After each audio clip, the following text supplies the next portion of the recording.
సుధాకర్ రెడ్డి గారు, కొన్ని ప్రభుత్వానికి సంబంధించిన అంశాలు కొన్ని మీరు పంచుకున్నారు. ఇప్పుడు మీ పర్సనల్ విషయాలకు వద్దాం.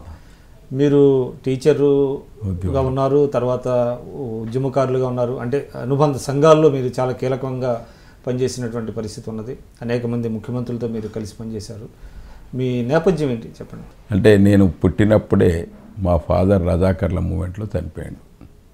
ఏ జిల్లా అండి మీది? కరీంనగర్ జిల్లా. అప్పుడు కరీంనగర్ జిల్లా కోహెడ మండలం పోరెడ్డిపల్లె గ్రామం. ఆ పోరెడ్డిపల్లె గ్రామంలో అప్పుడు రజాకర్లు ఎక్కువగా ఉధృతంగా ఉన్నటువంటి రోజుల్లో మా ఫాదర్ అటాక్ అయి గురై చనిపోయాడు.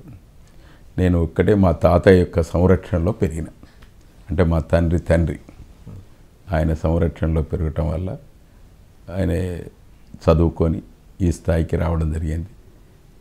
చదువుకున్న తర్వాత కరీంనగర్లోనే విద్యాభ్యాసం పూర్తి చేసినాం.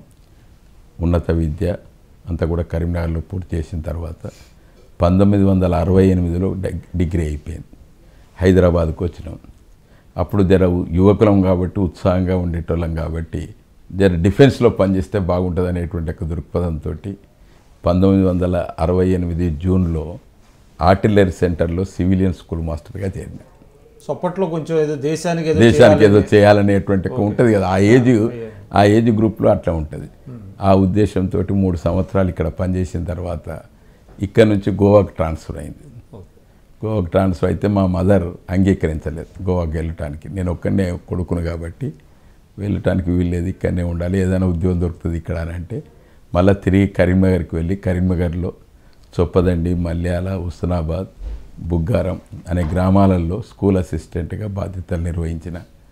అక్కడ కూడా ఈ 1 సంవత్సరం లోపలనే 4-5 పర్యాయాలు బదిలీలు జరగటం వల్ల కొద్దిగా నిరాశ నిస్పృహలోనైనా మళ్ళీ హైదరాబాద్కి వచ్చి హైదరాబాద్లో కూడా హైదరాబాద్ జిల్లా పరిషత్తులో అపాయింట్మెంట్ కావడం జరిగింది. ఇక్కడనే ట్రైనింగ్ చేసి స్కూల్ అసిస్టెంట్గా పనిచేస్తూ వచ్చిన. తదనుగుణంగా కొద్దిగా ఎక్కువ ఉత్సాహంతో పనిచేయటం వల్ల మా ఉపాధ్యాయ సంఘంలో ఉండేటువంటి వాళ్ళు కూడా నన్నే జిల్లా అధ్యక్షుడిగా ఉండాలనేటువంటి ఒక ప్రోద్బలం చేశారు. అంటే పొలిటికల్ అఫిలియేషన్స్ ఏం లేవు, కేవలం ఉపాధ్యాయుల సంక్షేమం కొరకే పనిచేస్తూ వచ్చిన. వారి సమస్యలు ఏమిటి, ఆ సమస్యలను ఏ విధంగా పరిష్కారం చేయాలి.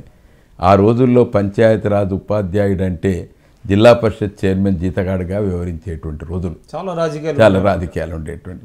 కాబట్టి అటువంటి పరిస్థితిని అధిగమించి ప్రభుత్వ ఉపాధ్యాయులతోటి సమానంగా అవకాశాలు రావాలని, దానికి అనుగుణంగా జీతభత్యాలు ఉండాలని, లీవ్ సదుపాయం మెరుగ్గావాలని, ఇంకా సౌకర్యాలు ఉండాలనేటువంటి ఒక ఉద్దేశంతో పోరాటం చేస్తాం.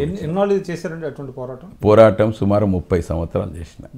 10 సంవత్సరాలు జిల్లా స్థాయిలో పనిచేసినాం. 20 సంవత్సరాలు రాష్ట్ర 23 జిల్లాలు. అప్పుడు 23 జిల్లాలలో కొత్తగా సంఘాన్ని ప్రారంభించి ఆ సంఘాన్ని విస్తరించట్లో కూడా ప్రముఖమైన పాత్ర నిర్వహించినాం.